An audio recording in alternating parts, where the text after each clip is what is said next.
মেজবান, আপনারা কি মেজবান, আর আমি কি মেহমান। একটা ছোট্ট হাদিস বলি, আল্লাহ নবী সাল্লাল্লাহু আলাইহি ওয়াসাল্লাম বলেন, আল্লাহ তাআলা যখন বান্দার উপরে বেশি খুশি হয়, আল্লাহ তাআলা ওই জমিনে বৃষ্টি দিয়ে দেয়। সুবহানাল্লাহ বলেন। কি দিয়ে দেয়? বৃষ্টি আসা কার রহমত? কার হুকুমে বৃষ্টি হয়? আল্লাহ তাআলার হুকুমে বৃষ্টি হয়। এর থেকেও আল্লাহ পাক যখন বান্দার উপরে বেশি খুশি হয়ে যায়, আল্লাহ তাআলা তখন ওই বাড়িতে, ওই গ্রামে, ওই মহল্লায়, ওই জেলায় মেহমান পাঠায়া দেয়। আরেকটু জোরে বলেন। তার থেকেও যখন আল্লাহ পাক ওই বান্দার উপর বেশি খুশি হয়ে যায়, আল্লাহ তাআলা তখন তাকে একটা কন্যা সন্তান দান করেন। এই জন্য বলেন তো, কন্যা সন্তান কার রহমত? কন্যা সন্তান হওয়া ভালো না খারাপ? ভালো। আল্লাহ নবী বলেন, যার ঘরে প্রথম কন্যা সন্তান হয়, ওই ঘরে আল্লাহ পাক স্পেশাল ভাবে খাস রহমত নাজিল করেন। নবীজি বলেন, যার দুইটা মেয়ে তার দুইটা জান্নাত। কি ব্যাপার, খুশি হন নাই? একটু জোরে বলেন না সুবহানাল্লাহ। নবীজি বলেন, যার তিনটা মেয়ে তার তিনটা জান্নাত। নবীজি বলেন, যার চারটা মেয়ে তার চারটা জান্নাত। তাহলে বলেন, মেয়ে হওয়া ভালো না খারাপ?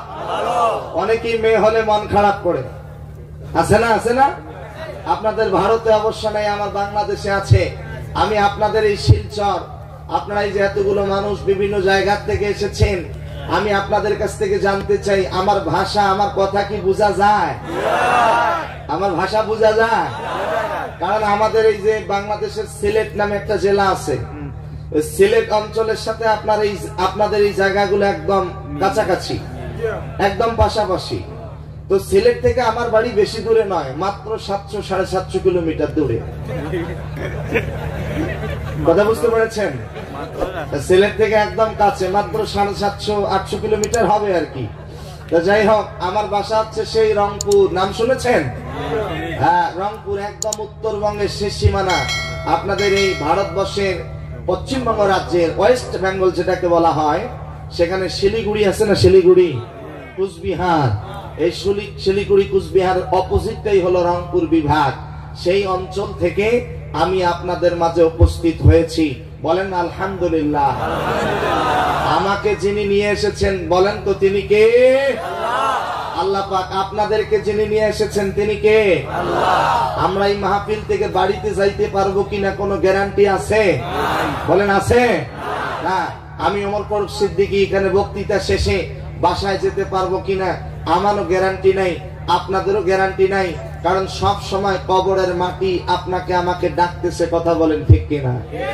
তোমার গহনা দিন ফুরাইয়া যাবে, গহনা দিন ফুরাইয়া যাবে, যৌবনে লাগবে ভাটি, ওই যে দেখো ডাকিতেছে তোমায় কবরের মাটি, ওই যে দেখো ডাকিতেছে তোমায় কবরের মাটি।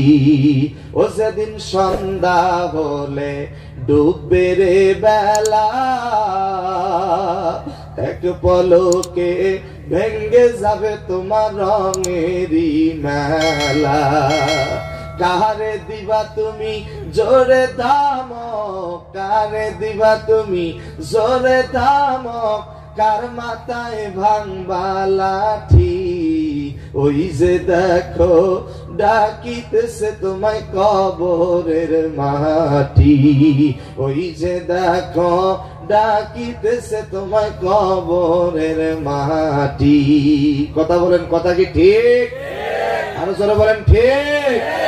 প্রতিদিন আপনাকে আমাকে কবরের মাটিগুলো ডাকতেছে। যুবক, কবরের মাটিগুলো ডেকে বলে, আয়, আমি এমন একটা জায়গা, ঘোর অন্ধকার জায়গা, এখন আপনি বাড়িতে গিয়ে ঘুমাবেন, ব্ল্যাঙ্কেট গায়ে দিবেন, শীত পড়েছে, কুয়াশা পড়েছে, ব্ল্যাঙ্কেট গায়ে দিবেন, কম্বল গায়ে দিবেন, লেপ গায়ে দিবেন, কিন্তু যখন আজরাইল এসে আপনার জানটা নিয়ে যাবে, ওই অন্ধকার কবরে রেখে আসবে, যেই কবরে ব্ল্যাঙ্কেট নাই, বিছানা নাই, বালিশ নাই, ওই অন্ধকার কবরে আপনাকে রেখে আসবে। তবে আলহামদুলিল্লাহ, এই গভীর রাত্রে যারা জেগে জেগে রসুলের মহব্বতে বসে আছেন, ওলি আল্লাহর মহব্বতে বসে আছেন, আল্লাহর কসম করে বলি, মৃত্যুর পরে ওই অন্ধকার কবরে যখন রেখে আসবে, কোরআন আমাদের সঙ্গী হয়ে যাবে, রাসূল আমাদের সঙ্গী হয়ে যাবে, ওলি আল্লাহ আমাদের সঙ্গী হয়ে যাবে। বলেন না সুবহানাল্লাহ, আরেকটু জোরে বলেন না আল্লাহু আকবার। এই যে গভীর রাত আপনারা বসে আছেন, লাভ আছে না নাই? জোরে বলতে হবে, আছে না নাই? কি রকম লাভ এটা আমরা আস্তে আস্তে করে জানার চেষ্টা করব। সবাই বলেন না ইনশাআল্লাহ, আরেকটু জোরে বলেন ইনশাআল্লাহ। যে কোনো মুহূর্তে আপনার আমার মৃত্যু হতে পারে, আর মৃত্যু হওয়ার সাথে সাথে মসজিদের মাইকে এলান করা হবে, অমুক আর দুনিয়াতে বেঁচে একদিন তোমারি নাম মসজিদে হবে আলা। তৈরি থেকো, তৈরি রেখো কবরের মাল সামান, একদিন তোমারি নাম মসজিদে হবে আলাম। কথা বলেন, কথা কি ঠিক? একদিন আপনার আমার নামটা মসজিদের মাইকে এলান করা হবে, অমুক আর দুনিয়াতে বেঁচে নাই, অমুকের সন্তান আর দুনিয়াতে বেঁচে নাই। আমরা সবাই মৃত্যু পথের যাত্রী, সবার মৃত্যু হবে। কথা বলেন ঠিক না বা ঠিক? এই রঙিন দুনিয়া একদিন সবাইকে ছেড়ে চলে যেতে হবে। রঙিন এই পৃথিবী সারিতে হইবে, সাদের এই দেহ মাটিতে খাইবে, শূন্য হবে জিন্দেগানি। কার লাগিয়া এত মায়া, এত চোখের পানি রে মন, কার লাগিয়া এত মায়া, এত চোখের পানি। সন্ধ্যা হলে ডুবিবে বেলা, সাঙ্গ হবে ভবেরি মেলা, কেউ বা দিবে আখিরি গোসল, কেউ বা দিবে আখিরি গোসল, কেউ বা আনবে আতর দানি। কার লাগিয়া এত মায়া, এত চোখের পানি রে মন, কার লাগিয়া এত মায়া, এত চোখের পানি। স্ত্রী বলেন, সন্তান বলেন, মা বলেন, বাবা বলেন, আপনি যখন মরে যাবেন আপনার সাথে কেউ কবরে যাবে না। আপনি কোরআন শুনতেছেন, রাসূলের মহব্বতে বসে আছেন, ওলি আল্লাহর মহব্বতে বসে আছেন, আপনার এটাই কিয়ামতের ময়দানে আপনি লাভবান হয়ে যাবেন। বলেন না সুবহানাল্লাহ, আরেকটু জোরে বলেন না আল্লাহু আকবার। এই জন্য আমরা, কোরআন আছে যেখানে আমরা আছি, রাসূলের মহব্বত আছে যেখানে আমরা আছি, হক্কানি উলামায়ে কেরাম পীর বুজুর্গ যেখানে আমরা আছি সেখানে। কারণ মৃত্যু তো হবে, কুল্লু নাফসিন যায়কাতুল মাউত, প্রতিটি প্রাণীকেই মৃত্যুর স্বাদ গ্রহণ করতে হবে। বাপজানের একটু জবান খুলে বলেন তো, ঘোষণা কার? তাই আসুন, মৃত্যু তো হবে, বাতিলের কাছে হার মেনে মৃত্যুবরণ করতে চাই না। বিড়ালের মতো বেঁচে থাকার দরকার নাই, সিংহের মতো আল্লাহর জমিনে 1 ঘন্টা বাঁচতে চাই। ও ভারতের মুসলমানেরা, কিয়ামত সন্নিকটে চলে এসেছে, ইমাম মাহদী আসার উপযুক্ত সময় হয়ে গেছে, ঈসা পয়গম্বর আসার উপযুক্ত সময় হয়ে গেছে। বিশ্ব নবীজি বলেন, কিয়ামতের পূর্ব মুহূর্তে আর একটা যুদ্ধ হবে, সেই যুদ্ধটার নাম হলো গজওয়াতুল হিন্দ। ওই যুদ্ধের জন্য আপনাকে, আমাকে, সকলকে প্রস্তুত নিয়ে থাকতে হবে। গোটা পৃথিবীতে আজকে যেখানেই মুসলমান সেখানেই নির্যাতন, সেখানেই জুলুম, সেখানেই অত্যাচার। ফিলিস্তিনে মুসলমানেরা মরে, আফগানিস্তানে, মায়ানমার, বসনিয়া, চেচনিয়া। ভারতের মুসলমানদেরকে বলতে চাই, গোটা পৃথিবীর মুসলিম উম্মাহকে ঐক্যবদ্ধ হতে হবে। নারায়ে তাকবীর স্লোগান দিতে হবে, নারায়ে রিসালাত স্লোগান দিতে হবে। ঐক্যবদ্ধ হয়ে আল্লাহর জমিনে যদি স্লোগান দিতে পারি, আগামী পৃথিবী হবে মুসলমানের পৃথিবী, আগামী পৃথিবী হবে ওলি আল্লাহদের পৃথিবী। জোরে বলেন আল্লাহু আকবার। নারায়ে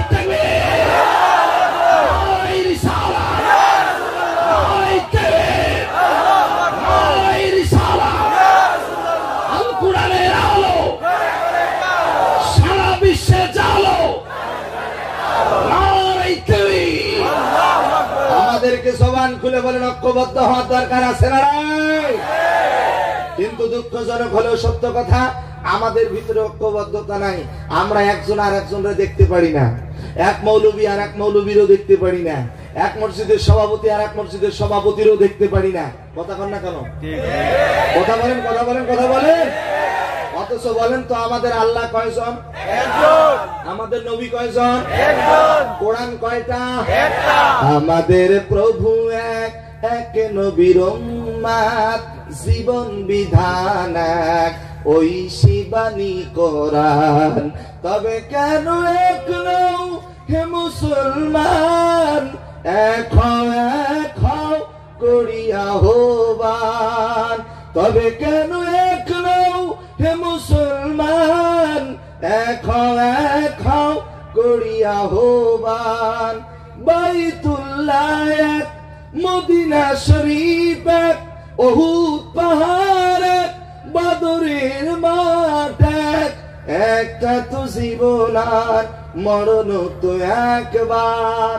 জীবন কয়টা? মরণ কয়বার?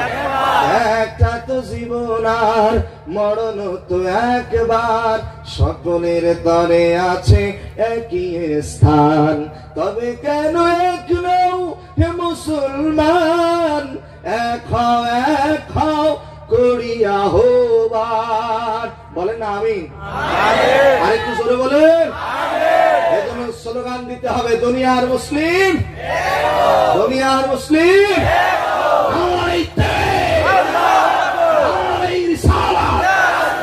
ওলি আল্লাহ যেখানে, হক্কানি বুজুর্গ যেখানে, ভণ্ড আছে যেখানে, ভণ্ডদের সাথে আমাদের কোন সম্পর্ক। তবে আপনাদের দেশে ভণ্ড নাই, আমার দেশে কিছু ভণ্ড আছে। কথা বলছেন নাই মনে হয়? আমার দেশে কিছু ভণ্ড আছে, আপনাদের এখানে আছে হক্কানি ওলামায়ে কেরাম।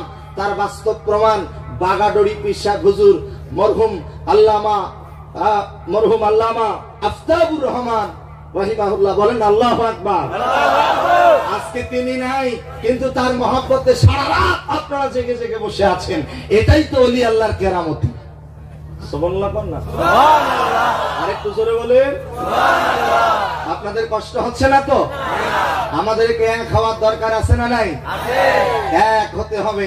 আপনাদেরকে একটা সুসংবাদ দিয়ে যাই। সেই সুসংবাদটা কি জানেন? কিয়ামত তো সংগঠিত হবে। ইমাম মাহদী আসার উপযুক্ত সময় হয়েছে, ঈসা পয়গম্বর আসার উপযুক্ত সময় হয়ে গেছে। তবে সুসংবাদ হলো গোটা পৃথিবী ধ্বংস হওয়ার পূর্বে গোটা পৃথিবীতে কোরআনের আইন বাস্তবায়ন হবে। জোরে কোন সুবহানাল্লাহ। গোটা পৃথিবীর নেতৃত্ব দেবে আলেম ওলামা, হক্কানি বুজুর্গনে দিন। বলেন আল্লাহু আকবার। একটা নয়, দুইটা নয়, অসংখ্য কোরআনের আয়াত দলিল প্রমাণ দেখাতে পারবো। তাই আসুন আমরা ধারাবাহিকভাবে আজকের আলোচনা শুনবো। সবাই বলেন ইনশাআল্লাহ। সবাই বলেন ইনশাআল্লাহ। রাসূলের মহব্বত, প্রেম যুবকেরা জবান খুলে বলো আমাদের অন্তরে আছে না নাই? আছে। কম না বেশি?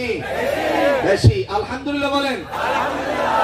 আমাদের বাংলাদেশের একজন ক্রিকেটার আছে, নাম হলো সাকিব আল হাসান। নতুন এমপি হয়েছে, তাই না? ওই দেখেন যুবক, মানে যুবকরা অনেকেই ওই সাকিব আল হাসানের ভক্ত। কথা বোঝেন নাই? আবার ওই যে একজন চিত্রনায়ক আছে, নাম হলো সাকিব খান। কি নাম? এরপরে ভারতে আর একজন চিত্রনায়ক আছে শাহরুখ খান, আছে তো? আচ্ছা আচ্ছা।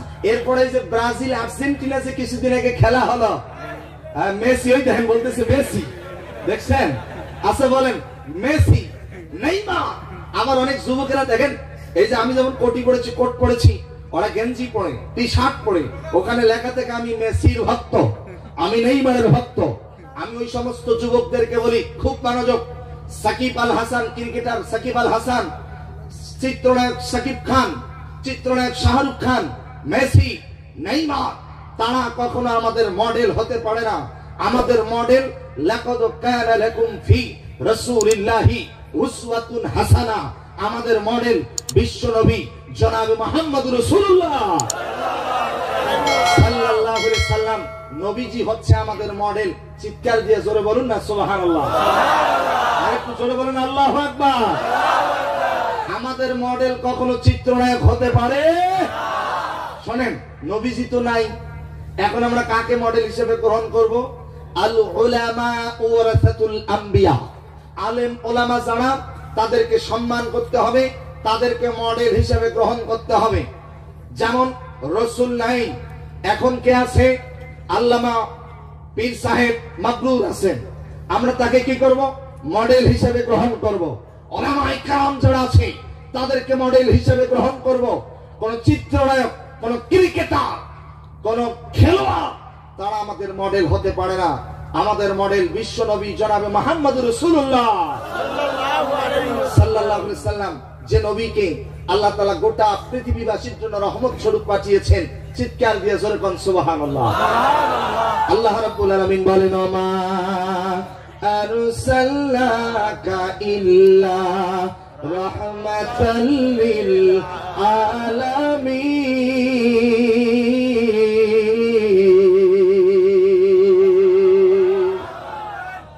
এই যে দেখেন, আগে ওয়াজ শুনেন, তারপরে আমল করেন।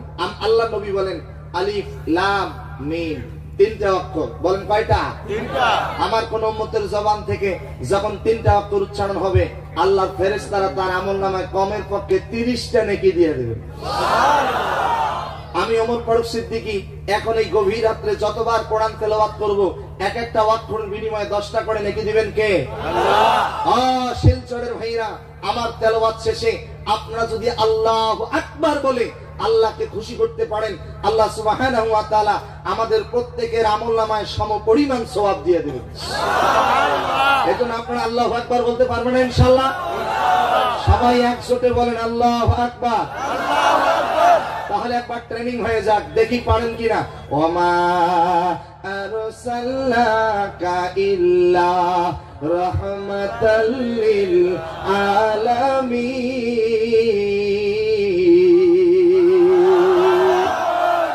মাশাআল্লাহ। এভাবে আপনারা পড়তে পারবেন ইনশাআল্লাহ। আল্লাহ তাআলা গোটা পৃথিবীবাসীর জন্য আল্লাহ নবীকে আল্লাহ তাআলা রহমত স্বরূপ পাঠিয়েছেন। নবীজি কাফেরদের জন্য রহমত। Please come to my point. নবীজি কাফেরদের জন্য রহমত, নবীজি পশু পাখির জন্য রহমত, নবীজি গোটা পৃথিবীর মুসলমানদের জন্য রহমত, গোটা পৃথিবীর মানুষের জন্য রহমত। বলেন না সুবহানাল্লাহ। নবী শুধু রহমতের নবী নয়, নবী হচ্ছে বরকতেরও নবী। আল্লাহু আকবার বলেন। আপনার আমার নবী কেমন বরকতের নবী, কেমন রহমতের নবী, দিলের কান দিয়া মনের কান দিয়া শুনতে হবে। আপনাদের যদি জানা থাকে একটু সকলেই জবান খুলে বলেন তো, নবীজির মায়ের নাম কি ছিল? আমিনা। জবান খুলে বলেন, নবীজির মায়ের নাম কি ছিল? নবীজির মায়ের নাম ছিল আমিনা। মা আমিনা বলেন, একটা সন্তান যখন মায়ের গর্ভে চলে আসে, সন্তানটা মায়ের পেটের মধ্যে যখন আস্তে আস্তে করে বড় হয়, মায়ের পেটটা স্বাভাবিক থেকে অস্বাভাবিক হয়ে যায়, বড় হয়ে যায়। কিন্তু আমার সন্তান মুহাম্মদ যতদিন পর্যন্ত আমার পেটের মধ্যে ছিল, আমার পেটটা ছিল স্বাভাবিক, অস্বাভাবিক হয় নাই। নবীজির মা আমিনা বলেন, আমি প্রচন্ড রোদের মধ্যে বের হলাম, রোদের তাপে মাথার ঘামগুলো জমিনে পড়ে, কিন্তু আমার সন্তান মুহাম্মদ যখন আমার গর্ভে চলে এসেছে, প্রচন্ড রোদের মধ্যে বের হলাম, লক্ষ্য করে দেখি আমি আমিনার মাথার উপরে আসমান থেকে কে যেন ছায়া বর্ষণ করতেছে। আরেকটু জোরে বলবেন না সুবহানাল্লাহ। নবীজি হচ্ছে রহমতের নবী, নবী হচ্ছে বরকতের নবী। ও শিলচরের মাইরা, জীবনে অনেক আলোচনা শুনেছেন, একটু দুই হাত জোর করে অনুরোধ করে বলি, আমার কথাগুলো একটু মনোযোগ দিয়ে শুনতে হবে।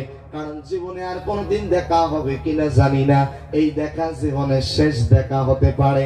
এই মাহফিল আমার জীবনের শেষ মাহফিল হতে পারে। আমার প্রিয় ভাইয়েরা, বিশ্ব নবীজির মা আমেনা বলেন, আমি পাথরের মধ্যে হাঁটতেছিলাম, পাথরের মধ্যে পা গুলো রাখলে আমার কষ্ট হয়, কিন্তু আমার সন্তান মুহাম্মদ যখন আমার গর্ভে চলে এসেছে, লক্ষ্য করে দেখি পাথরগুলো পর্যন্ত মোমের মতো গলে যাচ্ছে।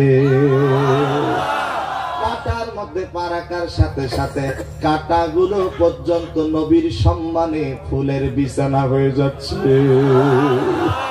কূপের কাছে পানি নেওয়ার জন্য গিয়েছি, পানিগুলো অনেক নিচে, পানিগুলো তুললে আমার কষ্ট হয়, কিন্তু আমার সন্তান মোহাম্মদ যখন আমার গর্ভে চলে এসেছে, আমি কূপের কাছে পানি নেওয়ার জন্য গেলাম, লক্ষ্য করে দেখি নিচের পানিগুলো অটোমেটিক আমি আমেনার হাতের কাছে চলে এসেছে। আমরা সবাই জন্মগ্রহণ করেছি শিলচরের ভাইরা, মায়ের পেট থেকে যেদিন পৃথিবীতে এসেছি ওই দিন আপনার আমার নাভিটা কেটে দেওয়া হয়েছে, কিন্তু নবীজির মা আমেনা বলেন আমার সন্তান মোহাম্মদের নাভিটা কে যেন আমার পেটের ভিতরেই কেটে দিয়েছে। জোরে বলেন আল্লাহু আকবার। আমরা সবাই মায়ের পেটের মধ্যে ছিলাম 10 মাস 10 দিন, 9 মাস 10 দিন। মায়ের পেটের মধ্যে থাকাকালীন আমরা মায়ের পেটের মধ্যে লাথি মেরেছি। আমার দিকে তাকান, একটা সন্তান যখন মায়ের গর্ভে চলে আসে, সন্তানের পা গুলো থাকে মায়ের কলিজার দিকে, সন্তানের মাথাটা থাকে মায়ের জরায়ুর দিকে। এই কথা বলে কেন এই ছেলেটা? কথা বলা যাবে না। সন্তানের পা গুলো থাকে মায়ের কলিজার দিকে, সন্তানের মাথাটা থাকে মায়ের জরায়ুর দিকে। সন্তানটা মায়ের পেটের মধ্যে আস্তে আস্তে করে বড় হয়, মায়ের কলিজাটা চাপ দিতে দিতে উপরের দিকে উঠতে থাকে। মেডিকেল সায়েন্স বলেন সন্তানটা মায়ের পেটের মধ্যে আস্তে আস্তে করে বড় হয়, মায়ের কলিজাটা চাপ দিতে দিতে উপরের দিকে উঠতে থাকে। সন্তানটা যখন মায়ের পেটের মধ্যে পাটা একটু নড়ায়, সরাসরি দুঃখিনী মায়ের কলিজায় লেগে যায়। মা দুঃখিনী সহ্য করতে পারে না। আমরা যে এখানে যারা বসে আছি, আমরা মায়ের পেটের মধ্যে 5000 অধিক লাথি দিয়া এই পৃথিবীতে এসেছি। তবে 3টা লাথি এমন ভাবে দিয়েছি জীবনেও কোনোদিন কোনো মা ভুলতে পারে না। সন্তান যখন পৃথিবীতে আসার সময় হয়ে যায়, ওই সন্তানটা মায়ের কলিজার মধ্যে 2 পায়ের 10টা আঙ্গুল দিয়ে এত জোরে আঘাত করে, মা দুঃখিনী চিল্লায় বলে বিষ খাবো, আত্মহত্যা করবো, ব্যথা সহ্য করতে পারি না। দ্বিতীয়বার যখন আঘাত দিয়েছি, মায়ের জরায়ুর নিচ দিয়া হাব্বালতির মতো রক্ত জমিনে পড়ে গিয়েছে। কোন কোন মা রক্ত শূন্যতার কারণে ইন্তেকাল করেছেন। এই জন্য নবীজি হাদিসের মধ্যে বলেন যে মা সন্তান প্রসব করতে গিয়া মারা যাবে, ওই মায়ের মৃত্যু আল্লাহর দরবারে শহীদের কাতারে কবুল হয়ে যায়। তৃতীয়বার যখন মায়ের কলিজা আঘাত দিয়েছি, ওই মায়ের কলিজাটা ছিদ্র হয়ে গেছে। বিশ্বাস যদি না হয়, আগামীকালকে যাবেন যে মায়ের নরমালে সন্তান ডেলিভারি হয়েছে, যে বোনের নরমালে সন্তান ডেলিভারি হয়েছে, ওই মায়ের কলিজা পরীক্ষা করে দেখবেন কালো কালো ছোট ছোট দাগ দেখা যায়। মেডিকেল সায়েন্স গবেষণা করলেন সন্তান হলো দিল্লিতে, সন্তান হলো কলকাতায়, মা হলো আসাম রাজ্যের শিলচরে। সন্তান যদি বিপদে পড়ে, পশু পাখি জানার আগে জানে আগে মায়, টেলিফোন করার আগে জানে আগে মায়। মা কেমনে টের পায়? মেডিকেল সায়েন্স গবেষণা করে তথ্য বের করেছে, সন্তান যখন বিপদে পড়ে তখন মায়ের কলিজার ঘাটা যন্ত্রণা করে ছটফট করে। এই জন্য দেখবেন পৃথিবীর সকলকে ফাঁকি দেওয়া যায়, কিন্তু জনম দুঃখিনী মাকে কখনো কোনোদিন ফাঁকি দেওয়া যায় না। খালা বলেন, ফুপু বলেন, মামি বলেন, চাচি বলেন, যত আপনজন থাক না কেন, মায়ের মতো আপন পৃথিবীতে আর কিন্তু কেউ হয় না। আমি যুবকদেরকে বলবো, যুবক মাইরা জীবনে আর কোনোদিন দেখা হবে কিনা জানি না, আলোচনার সূচনা লগ্নে 2 হাত জোর করে অনুরোধ করে বলবো, যাদের মা বেঁচে আছে মা রে কষ্ট দিও না, যাদের বাবা বেঁচে আছে বাবারই কষ্ট দিও না। মা বাবার মতো আপন পৃথিবীতে আর কেউ হয় না। কবি বলেছেন, মা ডাকটি এতই মধুর, বারবার ডাকতে মনে চায়। মা বলে ডাক দিলে মনে শান্তি পাওয়া যায়। মা নাই গৃহে যা সংসার অরণ্যতা, দেখিলে মায়ের মুখ ভুলে যায় সব দুঃখ। এ যুবকেরা, মায়ের পেটের মধ্যে 5000 অধিক লাথি মেরেছি, কিন্তু বিশ্ব নবীজির মা আমেনা বলেন, আমার সন্তান যতদিন পর্যন্ত আমার গর্ভে ছিল, একটা বারের জন্য আমার পেটে পা দিয়া লাথি মারে নাই। আরেকটু জোরে বলে, ওমা আরসালনাকা ইল্লা রাহমাতাল লিল আলামিন।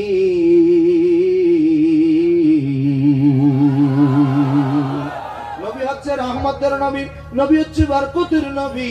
নবী কেমন রহমতের নবী? দিলের মধ্যে লেগে যায়, কলিজায় লাগে। আমার দিকে তাকান, মনোযোগ দিয়ে শোনেন।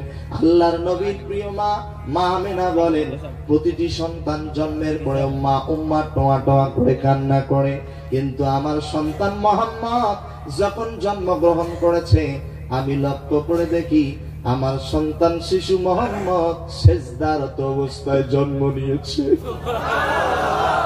দুইটি হাত জমিনে, দুইটি হাঁটু জমিনে, নাক আর কপাল জমিনে। প্রতিটি সন্তান জন্মের পরে উম্মা টোয়া টোয়া করে কান্না করে, কিন্তু আমার সন্তান শিশু মুহাম্মদ যখন জন্মগ্রহণ করেছে, আমি মুহাম্মদের জবান থেকে একটি মাত্র আওয়াজ শুনতে পেলাম, রব্বি হাবলি ইয়া উম্মতি, রব্বি হাবলি ইয়া উম্মতি, রব্বি হাবলি ইয়া উম্মতি। এই বলে বলতেছে, আর নবীজি আল্লাহকে ডাকতেছে, রব্বি হাবলি ইয়া উম্মতি। নবীজি জন্মের সাথে সাথে উম্মতকে ভুলে যায় নাই, অথচ আমরা সেই গুনাহগার উম্মত ওই নবীজিকে ভুলে গিয়েছি। আমি আমার প্রিয় ভারতবর্ষের ভাইদের কাছ থেকে জানতে চাই, ওই রাসূল হচ্ছে আমাদের মডেল, ওই নবী হচ্ছে আমাদের আদর্শ। জবান খুলে বলেন তো, সেই নবী শুয়ে আছেন কোথায়? শুধু মদিনায় বলা যাবে না, সোনার মদিনা। বলেন না কিসের মদিনা? আরো জোরে বলেন, কিসের মদিনা? একটু দিল থেকে আওয়াজ দিয়া বলেন তো, সেই সোনার মদিনায় যেতে মন চায় কি চায় না? এত আস্তে বললেন, যদি চায় কথাটা আমার আল্লাহ কবুল করে, তাহলে যে কোনো সিলায় চলে যাবেন। জবান খুলে বলেন তো, রাসূলের রওজায় গিয়ে সালাম দেওয়ার ইচ্ছা আছে না নাই? রাসূলের রওজায় যাওয়ার যাদের ইচ্ছা আছে, প্রাণ খুলে মহব্বতে মদিনাওয়ালার গানটা একটু সবাই আমার সাথে পড়েন। মনে বড় আশা ছিল যাব মদিনা, জোরে জোরে। মনে বড় আশা ছিল যাব মদিনা, সালাম আমি করব গিয়ে, সালাম আমি করব গিয়ে নবীজির রওজায়। মনে বড় আশা ছিল,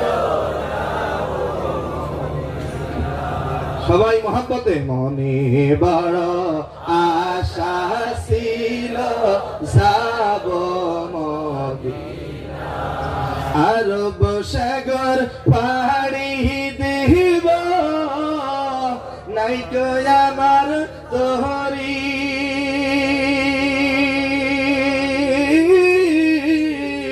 পাখা নাই তুড়ে যাব, ডানাতে ভর করি।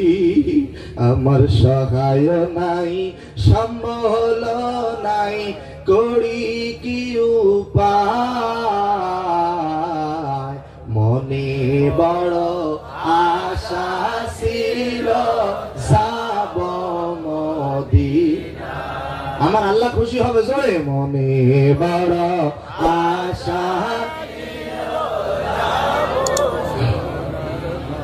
আমি মুসাফির, আল্লাহর কাছে দোয়া করি, আল্লাহ তাআলা যেন আমাদের সকলকে জীবনে একটিবারের জন্য হলেও সোনার মদিনায় যাওয়ার তৌফিক দান করুন। এবং যারা গিয়েছেন, আল্লাহ পাক যেন তাদেরকে আবারও যাওয়ার তৌফিক দান করুন। জোরে বলেন আমিন। কারণ মদিনা এমন একটা জায়গা, ওই মদিনায় গেলে মদিনার কথা আর ভুলতে পারবে না। সোনার মদিনা আমার প্রাণের মদিনা, সবই ভুলিব কিন্তু নবী তোমায় ভুলব না। সোনার মদিনা আমার প্রাণের মদিনা, সবই ভুলিব কিন্তু নবী। হাতগুলো একটু নাড়ায় বলেন, আল্লাহর ফেরেশতারা দেখতেছে। সবই ভুলিব কিন্তু নবী ভুলিনি, ভুলব না, ভুলতে পারি না। ভুলিনি, ভুলব না, ভুলতে পারি না। সোনার মদিনা আমার প্রাণের মদিনা, সবই ভুলিব কিন্তু নবী তোমায় ভুলব না, সবই ভুলিব কিন্তু নবী। মাশাআল্লাহ, বলেন আলহামদুলিল্লাহ।